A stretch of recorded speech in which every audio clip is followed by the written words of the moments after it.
Everyone has a story to tell. Welcome to DingoTalk, where we explore the experiences that make us who we are. Here's your host, Carlo Guadagnino.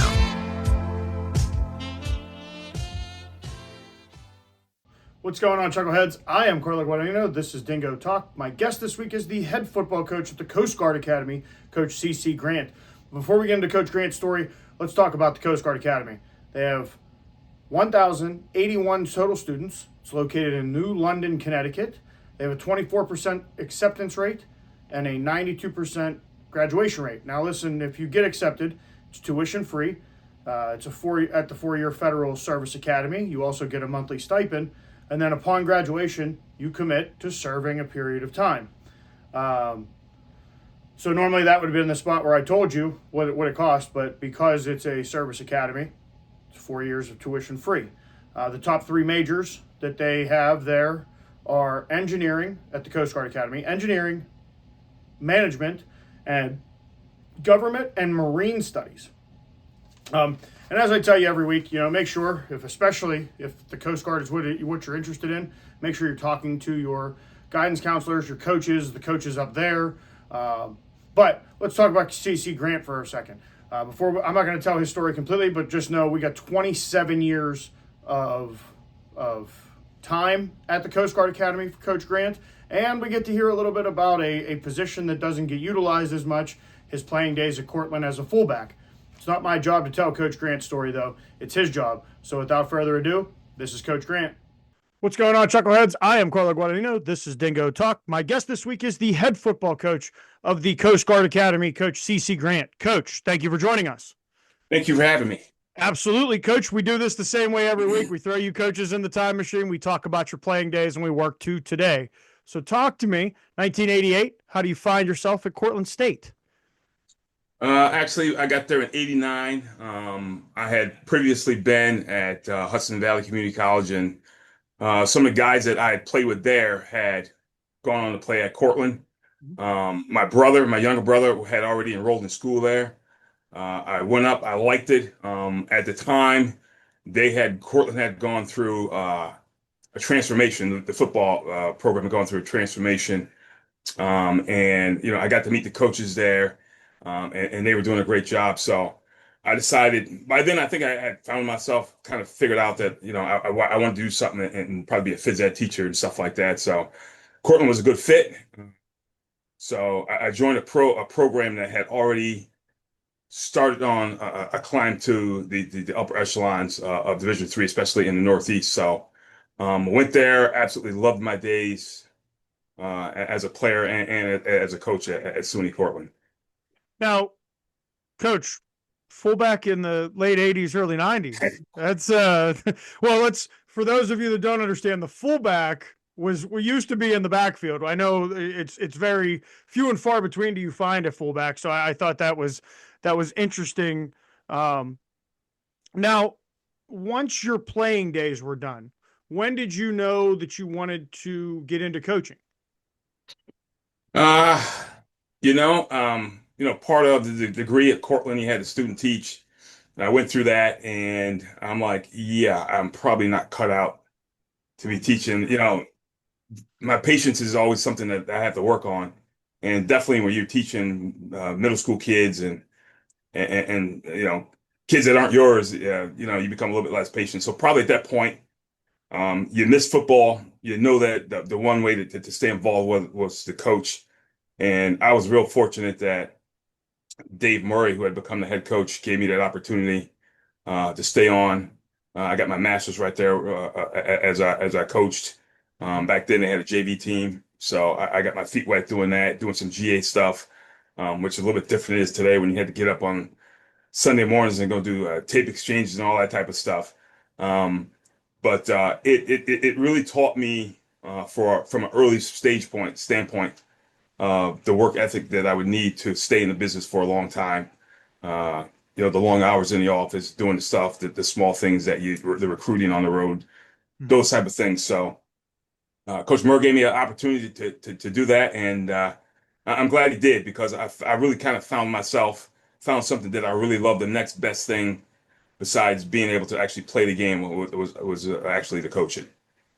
Now, what is it like? And I've asked a lot of the coaches that took that opportunity with the program that they came up with and then moved into the coach's room. What's that like when you transition from being on in shoulder pads and in the locker room to then being a guy that's coaching guys that you played with?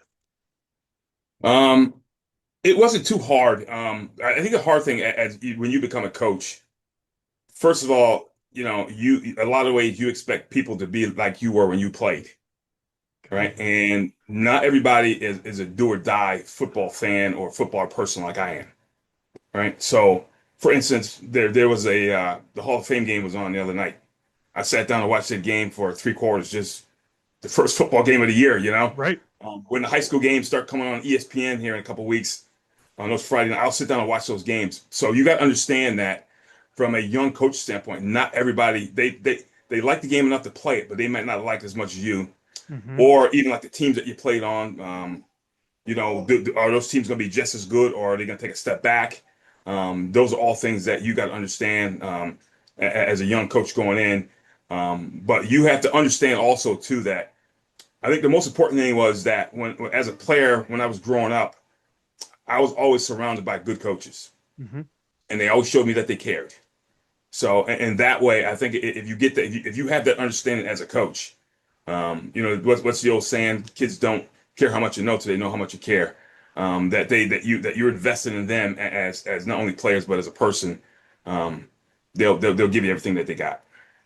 And then, so 1999, you make your way to Coast Guard, and you've been there ever since. Let's start here. What has kept you at Coast Guard now?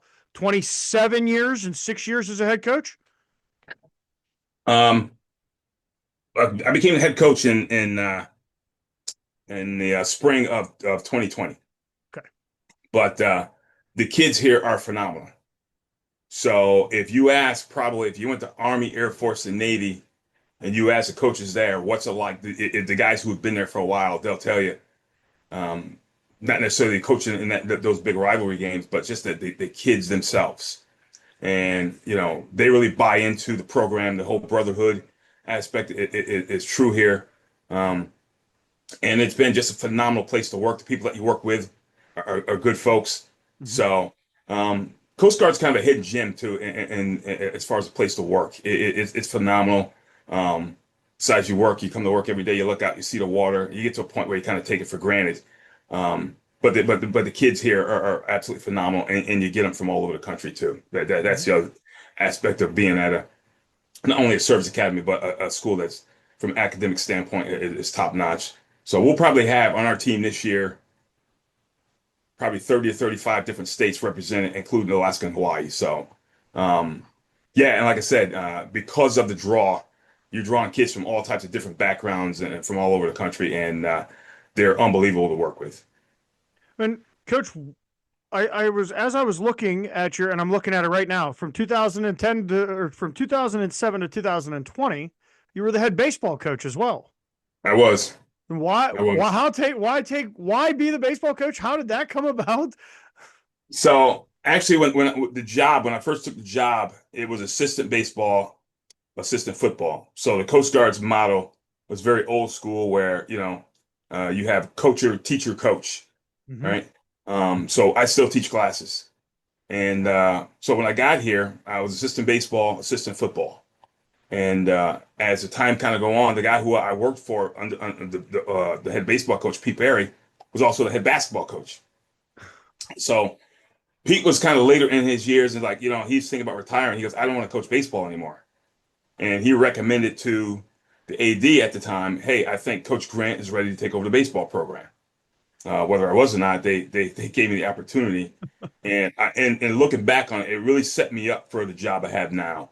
Mm-hmm. To understand how to run a program, how to direct things my own way, how to develop my own philosophy about coaching.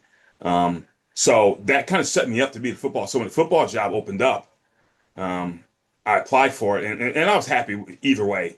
Mm-hmm. But when they offered me the job, and obviously a couple things happened. It's football only. I no longer coach baseball. And I always get the question, hey, do you miss baseball? And I say yes and no. I don't miss the cold day sitting down there by the river freezing my butt off. right? Because baseball in New England sometimes could be a challenge. Um, I don't think we had any cold days. There's no days colder than the coldest day for baseball and football. Right. So that part I don't miss. The spring break trips to Florida, those were nice. I miss those. But and the last group of guys that I actually recruited for the baseball team just graduated. So Mhm. not seeing those guys, not coaching those guys, a little different. But I went to a lot of games just to watch them play, see how they developed. And but yeah, so when I was hired as assistant football, assistant baseball, and it just kind of one thing after another just kind of kept going. It kind of morphed into me actually being the head football coach. And what is that? Let's go back, because spring of 2020, for those that forgot, there was an illness going around. So it Yeah, wasn't a great time in the world, with no, everybody being indoors and closed up. And then subsequently the season doesn't happen. What yep, is that? Was that easier though to get you, kind of, but you're part of the program. So yeah. I feel like a lot of continuity would have continued. What was that like coming in as the pandemic is kind of flaring up? It was weird because it basically here's what happened. I'm with the baseball team down in Florida, Mm-hmm. and we just played, and things are up in the air. Are we going to have a season? Are we not going to have a season? Um, and essentially, what happened was we're in Florida, and we get the email goes out that the NUMAC is canceling the entire baseball season. Um, we're literally at the airport getting ready to fly out.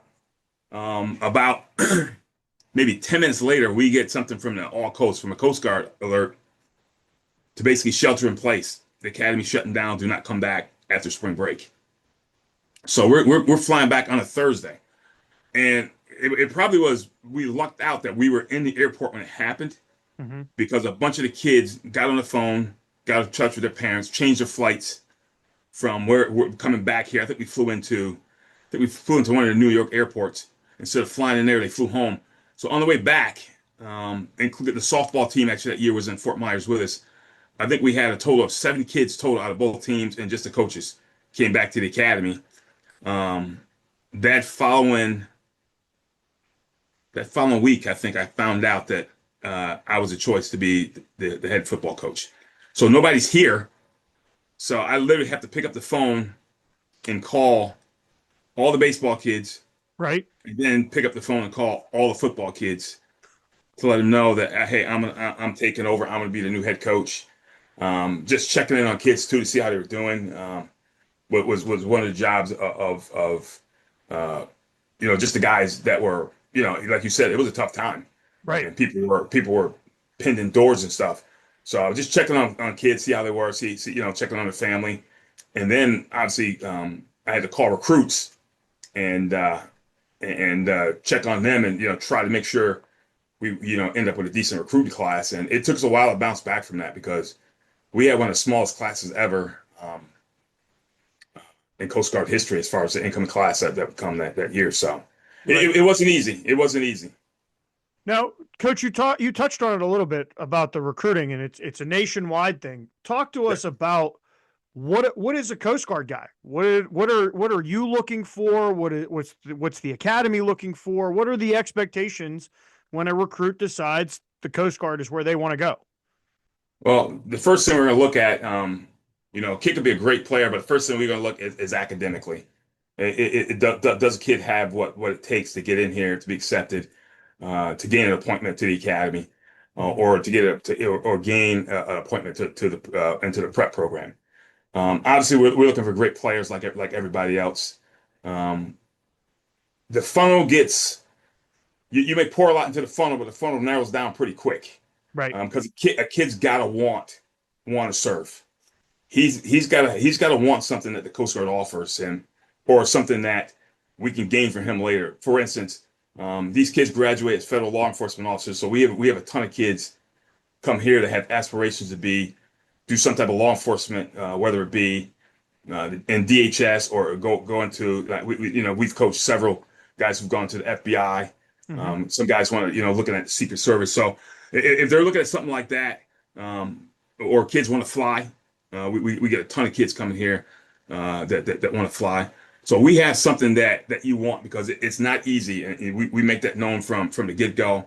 We tell kids getting accepted here is not easy, and obviously going to school here is a tough place to go to school. So they come in well aware of the fact of maybe we don't get specifics on what makes it so tough, but they come in well aware of, hey, I know that I'm taking the path least traveled, Right. so to speak. I tell, when we sit down with parents, I tell them that you don't have to worry about little Johnny being out on a Thursday night or going to a Thursday night keg party. All right. He'd be lucky if he's getting off campus on Saturday night in a lot of cases. So, but the expectations are laid out from day one. So they understand when we start recruiting them here and we get them here on campus, what it's about. We get them here while the cadets are here, while school's going on. So they get a good feel and see what it's like from a day-to-day basis. Now, how far away are we from report date for camp? About a week and a half. Next Thursday is our start date. Okay. And how did spring ball go? It went well. It went well. We had the first really big class that I had as a coach just graduated. Okay. So we graduated. Although we got good kids coming back on the offensive side of the ball, proven kids, should I say. We graduated our quarterback, who's a 3.5-year starter and holds every statistical record here at the Coast Guard ever. So replacing him is we got a couple kids that they have to battle it out. That they went through the spring. We're going to extend it through the fall for the first couple weeks of fall here to see what we got, and then we're going to go from there. So. And then, Coach, so I've done this a little differently in past interviews, but since we're on the spring ball topic, you've seen spring ball kind of change, right? I mean, yeah. when you're first even coming to the Coast Guard, we're not even allowed to have footballs at spring ball. It's really just a conditioning thing. Yeah. Then people got creative, and you might have a tennis ball, you might wrap something up in a flag or a towel, and then we just talked about COVID and how not a lot of great things. One of the good things is that spring ball got a little bit extended. You got a little bit more putting the shoulder pads on and actually playing your sport in the off season. Is that something that you would like to see changed? Is the spring ball model working right now? Does it need to mirror more the Division II and the Division I? Do we just need a couple extra days where the big guys up front can actually thud up with each other as opposed to, just kind of jerking and jiving with their jerseys on? How do you fall on that? I would like to see us move to the Division II model, where you get actually a few more days, and the kids out there participating, but you're so limited what you can do without pads on. Right? You really are, because really all they're doing, once you take shoulder pads off. Right. I mean, you're back to basically doing agilities and conditioning stuff, right? So, but to get into any type of team stuff, I would love to see a few more days and maybe even a couple of days that you can go full pads. Right. So you really could get you actually play football at the end. I'm not saying we need a spring game or anything like that, but I would love to see Division III have the opportunity to go to the Division II model where you get a few more days and actually get maybe some full pads in there. One, and I've talked to a lot of coaches about it. I think it's funny that we trust our football coaches for 10 weeks, at least 10 weeks out of the season, that we're not out here running Oklahomas every day. And I would venture to guess we're not tackling full tilt every day once the season starts. And then all of a sudden the spring happens and we act like you guys are just going to magically Bull in the Ring's going to come back. Oklahoma is, we're going to just beat the heck out of each other in March. I just don't, I agree with you. I think it needs to be expanded. It seems to be a topic of choice this season. Moving on, what are your expectations going into 2025? Well, you know what? We always start with, how we play in conference. We want to be on the top side of the conference. We want to have a winning record. And obviously we play a couple trophy games. So winning those games would be, they're always on the list. So we put, and I'm not a big put up a bunch of goals and do that, but we always talk about playing winning football, improving because I think we underachieved last year and we were 5-5. But having a winning record at this place does huge things for you. Right. Especially if you can finish in the top three of the conference, and obviously winning the Norwich game and winning the Kings Point game are always going to be big topics for us.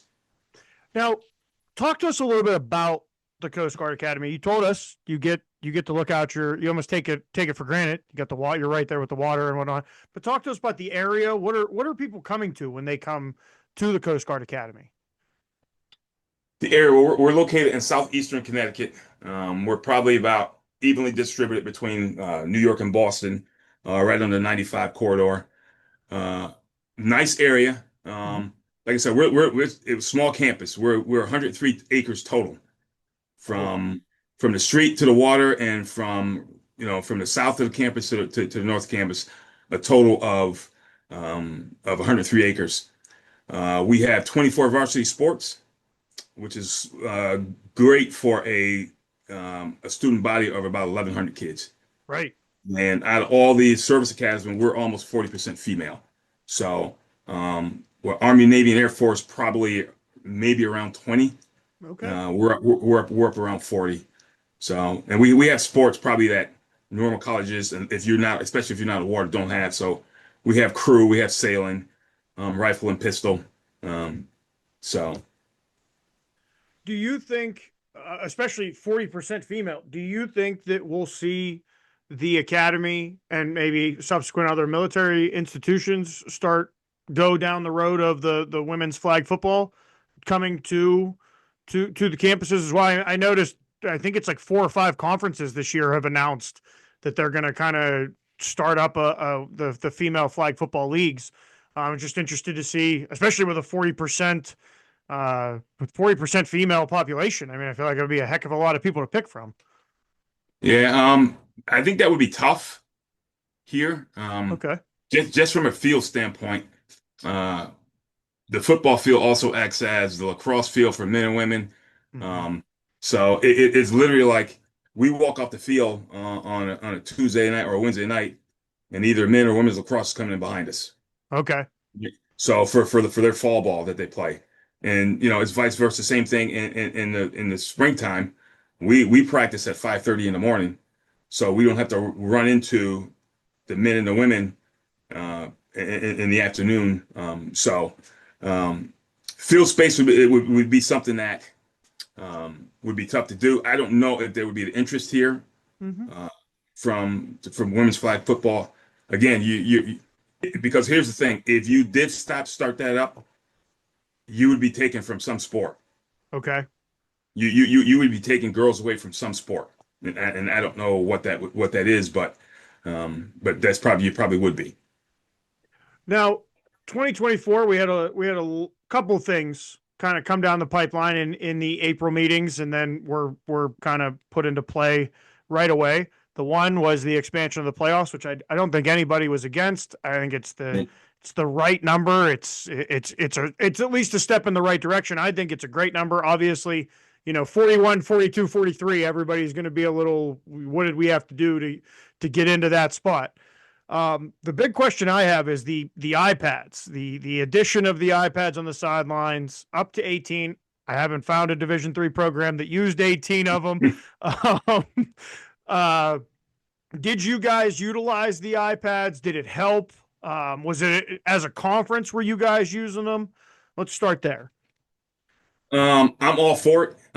As a conference, no, we didn't have a conference rule in uh, that you had them. The only thing we said is during a conference game, both teams had to agree to if they were going to be used.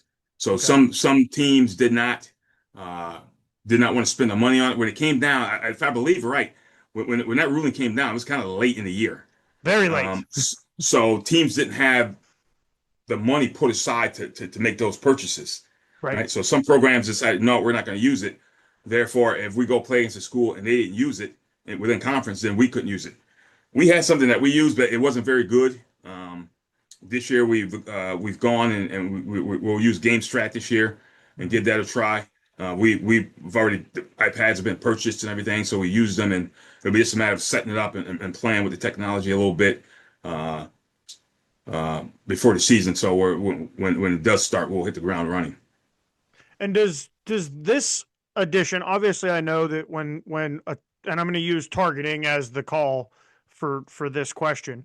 I know that you can either look at it at halftime, or you could. There's a way you send the film to the commissioner, they review it. And does the addition of these iPads give a coach or a program the ability to kind of stop that from preventing a kid from being on the field for second half of a ball game, maybe first half? Do we get that expedited and the call right with the iPads on the sideline, or are we still a little bit far away from handing a referee an iPad and saying, "Oh no, look, here it is, right here"? I think you're probably a little ways away from that. I could see them using it maybe in the playoffs first Mm-hmm. to see how it works, and then maybe saying, "All right, institute it." Hey, because I want to say lacrosse has something like that where they would use it, and what the lacrosse coach here was saying, they were down someplace playing, and something happened during the game, and the referee came over and said to him, "Hey, we're gonna look at it. We're gonna take a look at it." So they took a look at the instant replay. I think the thing with Division Three is there are so many varied schools, Right. right? And even in Division Three, you have the haves and the have-nots, right? So, and you got everybody in between. Mm-hmm. So while some conferences may be all gung-ho for it, there will probably be other conferences and other teams who say no because it's more of a cost. Right. All right, it's gonna you get not only for the equipment, but now you got to pay somebody for your home games to run it. So that's the thing with Division Three. I think even more so that they talk about the Power Four at the D1 level. At this level where you have more schools than Division One, Division One AA, and Division Two combined. Right. All right. You think about the varied number of schools, whether top academic schools or schools that have money because they have a great alumni base, whatever it may be. I think there's, the variances of schools at this level is so vast that to get, whatever member schools to agree on this particular thing is going to be hard to do. But I Right. could see where maybe in the playoffs they would start um, using, because I think maybe they do already. Right. I I'm think not it's sure. after. I think it's semifinals and finals for Finals, sure. yeah. So I think in those situations where NCAA is more involved, there's a little bit more money involved, and who's hosting it here. The capability of doing it, is it already set up? May have something to do with it, but yeah, I'm not sure if that is viable unless, as a conference, you say, "Here's what we're going to do. We're going to go to it, and we're going to use it." And then if you have a non-conference game, um, and you bring a team in, you just let the coach know, "Hey, we're using instant repay. Here's your flag if you want to do it by division. By Division Three rules, you get this many, you know, Right. contested calls, whatever." So, yeah, I see it something like that before it ever. I don't know if I ever see it being widespread where you gotta have it. Right. No, makes sense. Now, with the technological advances, I know that I think the next one that we're all kind of assuming is not going to happen in 2025, but probably going to come down the pipeline for the 2026 season is the in-helmet communication, green dot for a quarterback, green dot for a defensive guy. I've heard that there's the snafu there is that the equipment isn't the expensive part. It's the plug in or add on to the scoreboard so that the timer will cut it off. Is that or is that what you're hearing, that we're on our way to in-helmet communication here in the near future? Well, that's part of it. Again, because the cost, who runs it. I also heard that with some of the helmet companies, if you put stuff like that in the helmet, the warranties in the helmet now, Null and it voids void. the warranty and stuff. So I think maybe there's some legal loopholes to jump through before you have that happen. Mm-hmm. I think at the NFL level, there's so much money Yeah. that they're like we wear helmets for 2 years and then we discard them, so we're not worried about you voiding the warranty on it.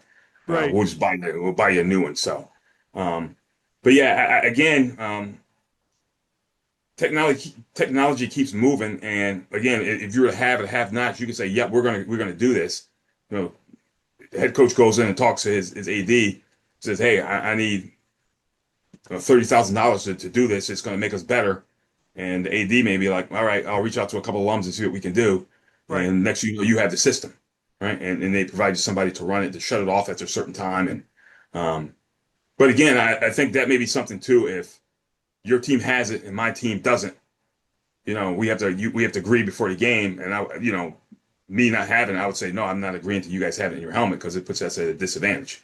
Right. So Right. Now, we're talking about the 2025 and the technology advances. What's something nationally that you would like to see changed? Obviously, it doesn't have to happen right away, but what's something that I mean, you have a significant amount of years in the Division III world. What's something that has changed that was good, and then something that you would like to see kind of maybe get pushed forward as we move on? uh, I don't know. That's a good question. I have to think about that. The one thing that I liked that Division Three has had happen to them is the playoff games are being streamed. Right. I wouldn't mind seeing the NCAA push ahead to maybe it's on ESPN or wherever, where you have a game of the week nationally from a Division Three, right? Because there's some great rivalries. What are you talking about? It used to be the St. John's and I forget the other team up in Minnesota, up there, but I think they've gone 1AA now. But there's great rivalries around the country that you could show national games of the week on certain things. So people will get a feel about Division III football.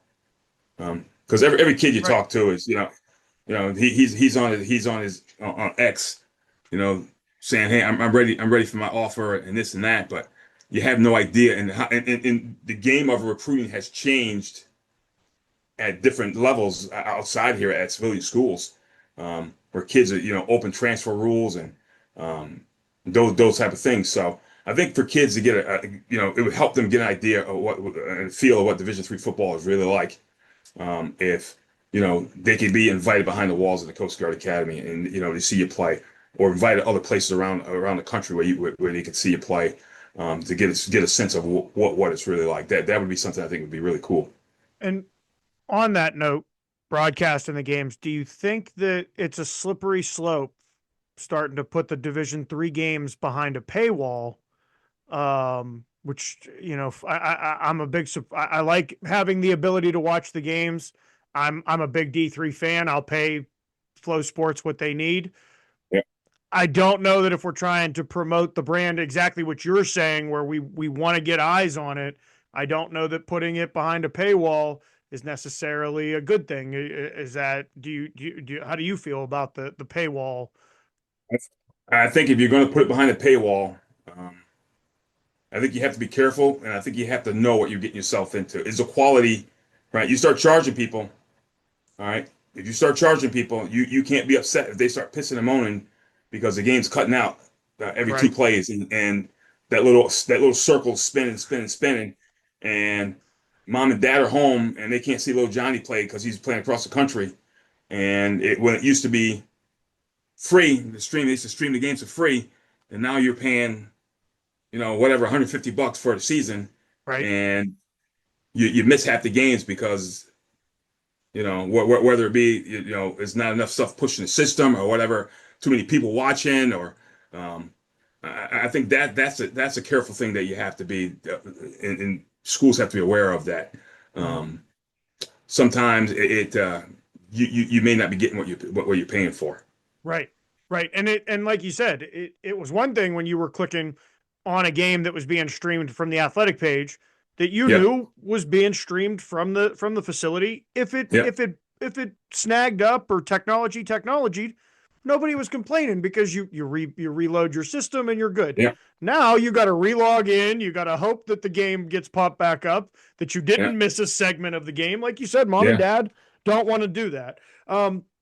Now, Coach, from the service academies and the military institutions, is the transfer portal as much of a thing for you guys? And if you're going into it, is that a guy that was already recruited by Coast Guard or was already recruited by a service academy that I don't know if I want to do it, and now they're coming back around on that second wave?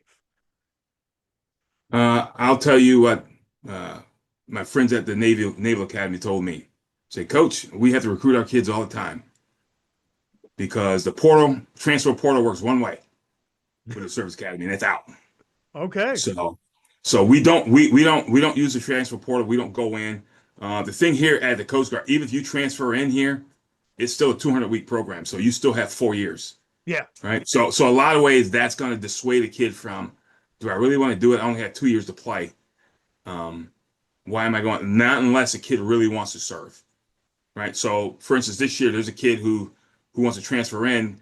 He went to a school that didn't have football, Okay. and he was actually thinking of the academies when he first came out.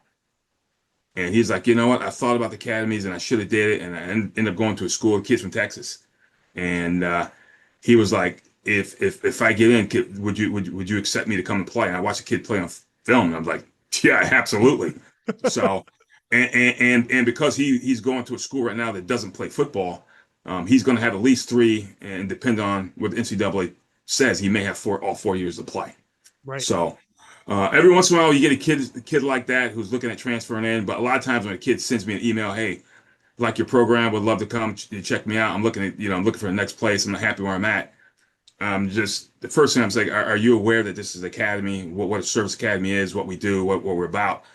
And a lot of times they don't. They're just sending out mass emails, and comes to find out we're not the place we're not for them. We're not what they're looking for.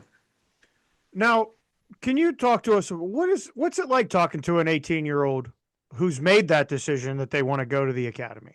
What is that conversation like? Like what is the mentality of the 18-year-old that is joining the academy or going to a service to a service institution?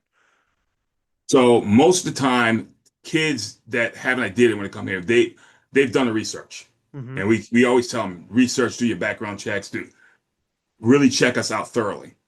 So when they find out, most kids, when they find out that they have received an appointment, they're overjoyed.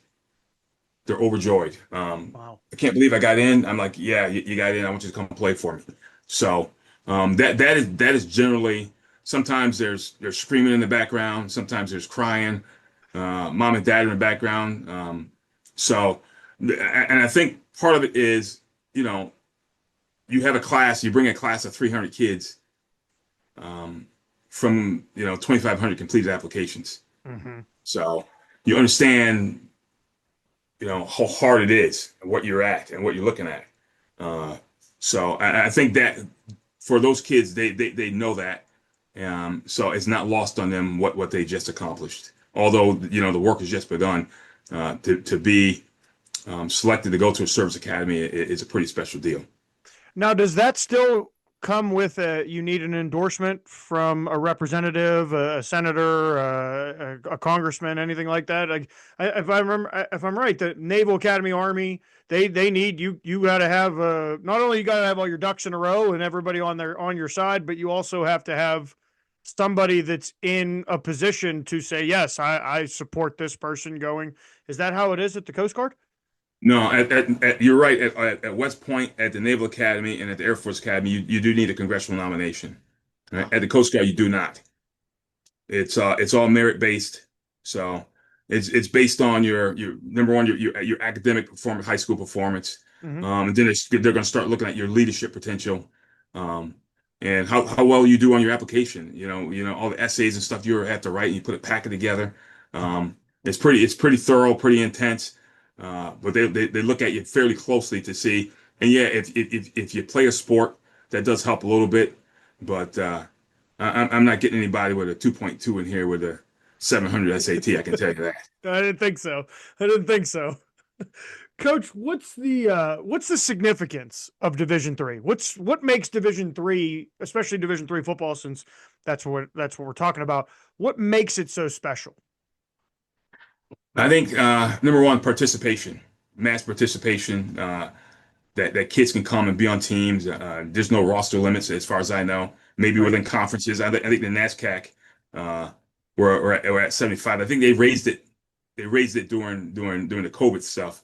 But I know traditionally they've been at 75. But unless you have a conference, it tells you our conference doesn't give us a size that we can't be over. So you get mass participation, and I think the fact that most of these kids are paying to go to school. Right. Right. You're paying to go to school. There no. Maybe some kids have getting academic money, but for the most part, they're paying to go to school. And guys are doing it because they love the game of football. Right. If we all could have played at Division I, would they be there? Yeah. But God made us different, and not everybody runs a 4.2, 4.3, and not everybody can be 6'8" and 300 pounds, with with feet like feathers. So, but at this level, you find guys who absolutely love the game, and I think that because we're kind of isolated away from what they're going through at Division I right now, there is a camaraderie that you build by being on campus for 4 and 5 years. Right. And I know those guys I played with at C State, up at SUNY Cortland. It was special. It was special. Very tight knit group of guys. And when you can do that and you build a team, you build a program, and if you're fortunate enough, you get to play in the Division III playoffs or coach in the Division III playoffs a couple times. It's special, right? And then those are things that you take with you for the rest of your life. So the fact that you're doing it because you love the game, it means something to you. And there's a finality to it too. When you walk off that field that last time that you wore that uniform, and it's bittersweet. It's bittersweet. So. And that does make the game fun. I mean, it makes it mean more. You walk off the field for the last time in Division I, you're thinking about I'm getting ready for the combine or for the pro day. Whereas us, we're 5 and 5 last year. We walk off the field at Kings Point last year. Those seniors took those. I told them, I said, linger on the field as long as you want. Right. Because you're going to take that jersey off one last time, and that's going to be it. So. You keep that in mind when when you're out there playing, knowing that, hey, there's a finality to this thing. There's a finite number of games that you'll play at Division III level. And if you're lucky, I mean, there's been some Division III guys that have gone on, but for the majority of us who've played Division III, whether you won and you lost the game, or there's a playoff and whatever it may have been, the clock, the sand in the hourglass is slowly draining out. So. Right. Now, Coach, how has your philosophy changed over the 27 years that you've been at, or 26 years, sorry, 26 years that you've been at Coast Guard, and even when you first started coaching, right out of school at Cortland? How has your philosophy changed from then to now? I think probably when I first got into coaching, it was because it was football, right? And I was around the game. As you get older, players kind of start to gravitate to you. I mean, you become a better coach. So it's not always about yelling or screaming at the kids. You're actually teaching. And one of the things I lucked out was I have a background. My degree was phys ed, was in teaching. Right. And then the older you get, you start realizing that it really is less and less about the X's and the O's. It's about really getting to know your players and pouring into them as people and into their lives, which we do here on a daily basis. And now, since I've been here now, 27 years what it's been, I've coached guys who become captains or captains in the Coast Guard. They're married, they have kids. One of the things I always do when my guys come back, especially if they have a baby, I say, let me hold you. I want to hold your kid. So I'm holding this kid that, most of these kids are ones that I recruited and they came play with me. And, I got a player who was a baseball player, and me and his father became very good friends. And his dad will text me every once in a while and just say, thank you for what you did for my son. Just want to let you know, he would run through a brick wall for you. And that means the world to me, because if you do that, then you know that you're doing the right thing. Absolutely. So to me, probably, do we care about winning? Yeah, but caring more about the kids that you coach, loving them up and letting them know that. And because like I said, if you pour into them, They will run through the brick wall for you. They'll do whatever you tell them to do, to the best of their ability. And then, what is one piece of advice before we get into the Fast Five? What is one piece of advice that you would give to the upcoming coaches, the guys that are, the GAs right now that may be looking for their first full-time job, the seniors who you said there's a finite amount of games left, and then either football's done or you can stay in it. What's the advice for those guys that want to get into this profession? I would say that the first thing I would say is make sure you're doing it for the right reason. That you enjoy the game, that you want to be a part of people pouring into their lives.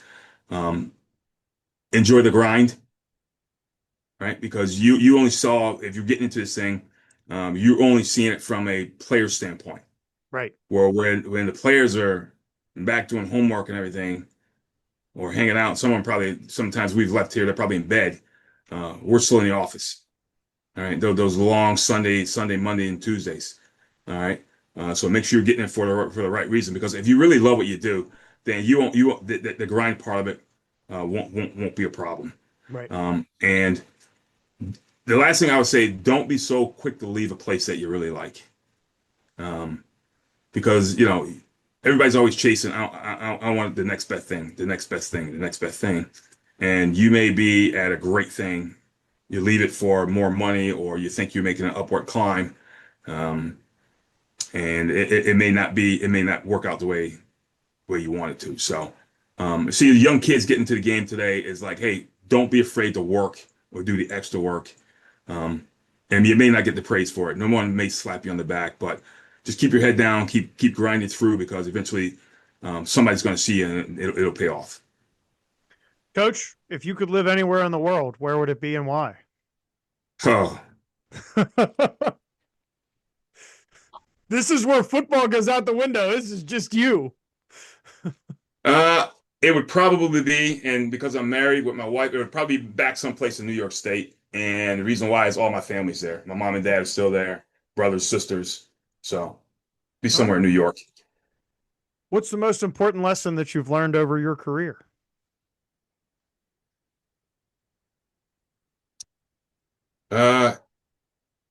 Treat the players the way I want my kids to be treated. Yeah. Yeah.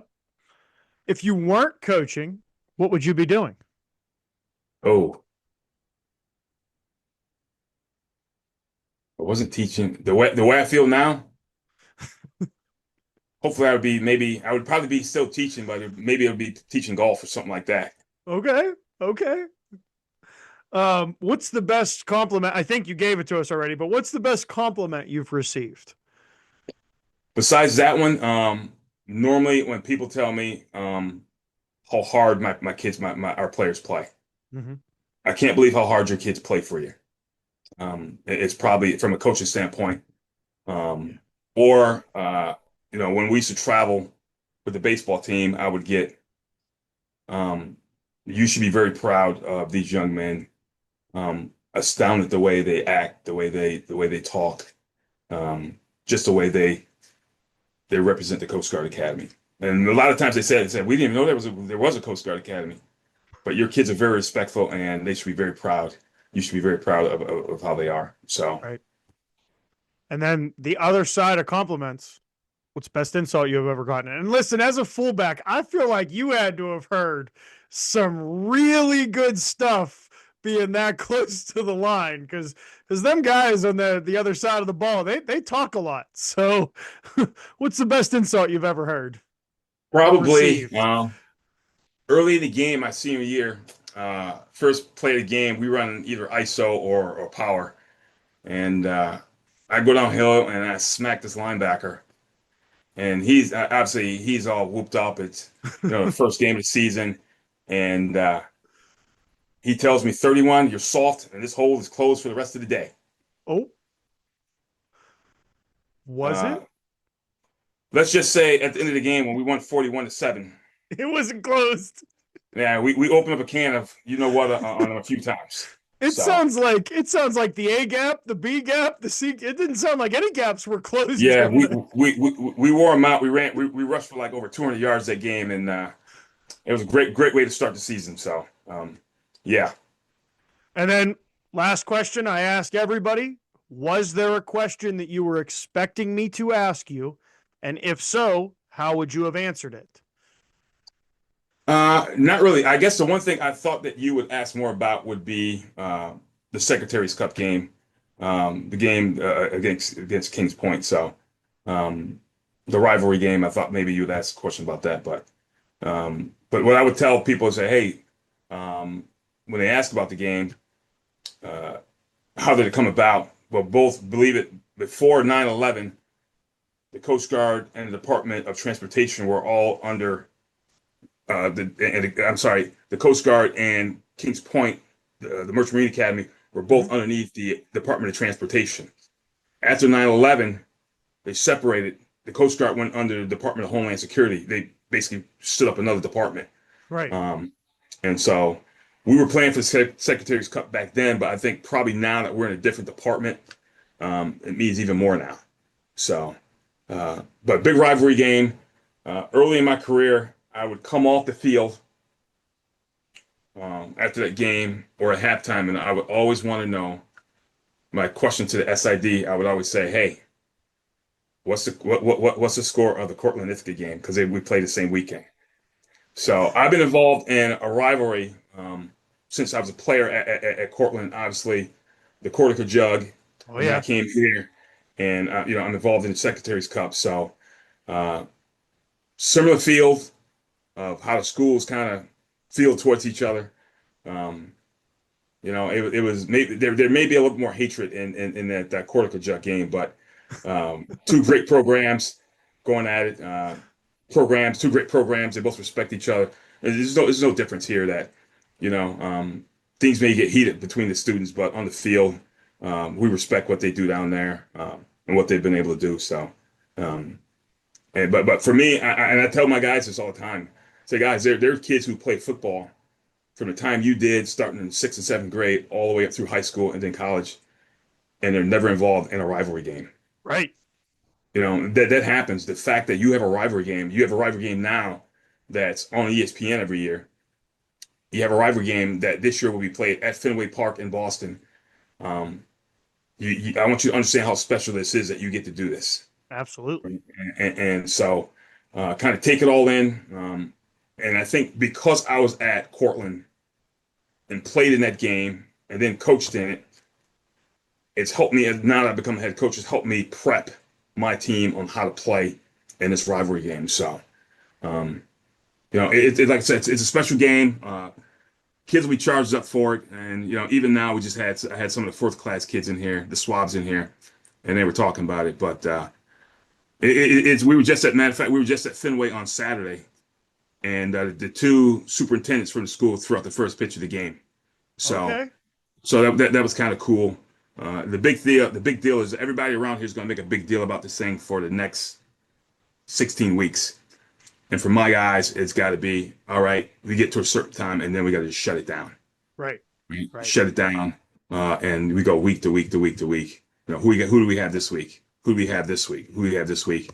And really not even think about that game until, week 10 or week 11 of the season when we get ready to go play them. So, and we have to prep for them. So. Right. Well, Coach, I want to say thank you very much for taking the time. I'm glad that we get you on the program. For those of you that are sticking around, you guys know what comes up next. It's overtime, where Serenity's probably going to brag more about beating the brakes off of me and DB last year. And Coach, I got to tell you, I've told all the other coaches. So my fiance, she does the editing, and we do a segment at the end. It's called Overtime. And the first year we did this, we picked 10 games, and we went week to week. We picked 10 games, and we kept standings. And the two guys that played Division III football, that watched the games and understand the breakdown of the stats, did exactly what you would expect the two guys that watched the games and broke down the stats.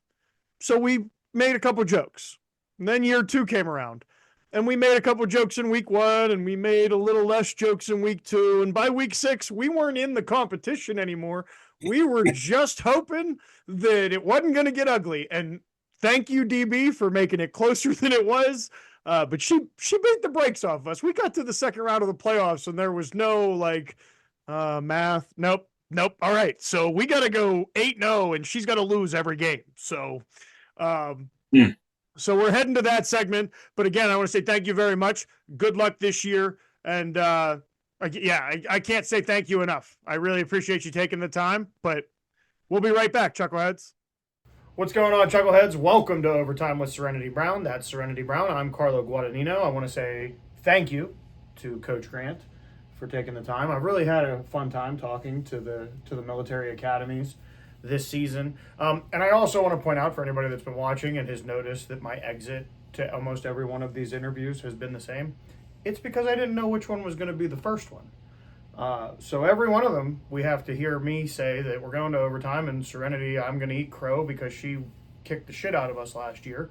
So that's why. It was a scheduling thing. We did a lot of these pre. Now, let's do everything that we normally do on this segment, other than give you the update from last week. I still haven't looked at everybody's, I know everybody submitted, or the people that did submit, Mikey, but for the people that did submit, I just haven't added the numbers to the mass numbers. It's been a little bit of a busy. Yeah, it's a little busy week. Not having a Monday, really, kind of. Yeah. But let's get into it. So our guest of the week was Coast Guard. They are traveling to WPI. We all took the Coast Guard Academy. Next up is Hendricks versus Rhodes. This is where we get our first difference. DB took Hendricks. You and I took Rhodes. Now, Wartburg Co. is interesting because this game could be for their conference championship. A lot of people think Co. We over here at DingoTalk are riding with the perennial champs in Wartburg. Serenity is the next one that kind of veers off here. Brockport versus Hobart. She's staying with her Hobart pick from last week. Didn't you take Hobart over Utica? I believe you did. No, I took Utica last week. Oh. Well, then ignore that. She's not staying with Hobart. She's picking Hobart now. They hurt her twice, so she said, going back. Then you have Eureka versus Aurora. We all took Aurora, which is interesting because their home winning streak in the NCAC. Sorry, I have to get my four letters together with the N's and the C's. They had their streak come to an end last week. Eureka, they're traveling to Eureka. I mean, this is an interesting season so far for MIAA play. Then we got RPI and Rochester. You and DB both took RPI. I took Rochester. Then we're watching a West Coast game. It's Pomona Pitzer versus Claremont Mud Scripps. You and I took Pomona Pitzer. DB took Claremont Mud Scripps. We're back to the team you're riding with this year, ride or die. Lion versus Westminster, and that's Westminster in Missouri. DB and Serenity both took Lion. I took Westminster. And then we got Catholic versus Salisbury. Salisbury's picking up right where they left off last year. So far having a very good season. We all took them. And then what I think is the game of the week, because the PAC could be decided this weekend. Grove City, W&J travels to Grove City. W&J 0-2, possibly going 0-3 for the first time under Sirianni. 0-2 for the first time, I believe, since 1997. So this is uncharted territory for the Presidents.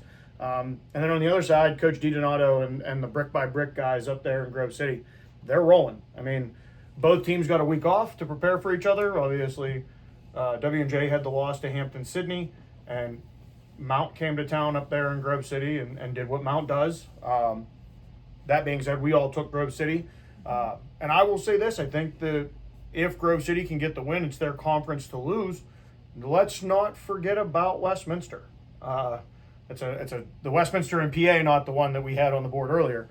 That's a team that I think we all should be paying attention to with the way that the PAC is kind of shaken out. Not to knock on our school, our alma mater, but they do have Bethany right in the middle of that schedule. That at Westminster, I mean, that's going to be a heck of a. If they can get past those two, the two other teams, the W&Js and the Grove Cities of the world, Westminster could be the team to watch in the PAC. For those of you that are going to homecoming at Bethany this week against Case Western, not that we picked that game, but have a ball, be safe, don't do anything I wouldn't do up there, and huge leeway, as you saw her face, huge, gives you about this much leeway. Got anything? How was your trip? Fun? Long. Long was the first word that came to mind, honestly. Can I say it? Should I say it? I'm going to say it. Listen, I thought New England, Vermont, it was beautiful. Beautiful. Norwich, again, thank you for having us up there. I'm not sure the business plan or the business model of everything closing down at 8 o'clock. 8 o'clock at night. Even but gas stations. That being said, there was no light interference once it got dark, so you really could see the stars, and we didn't have a moon, but everything is beautiful. Yeah, crisp air. Nobody Very crisp. Copyright. Just know it's coming soon. Vermont crisp. Shut up. And on that note, we'll see you next week, Chuckleheads. Thanks for checking out this episode of Dingo Talk. Don't forget to rate, comment, and subscribe. For more info and to contact the show, you can find us on Twitter @DingoTalk.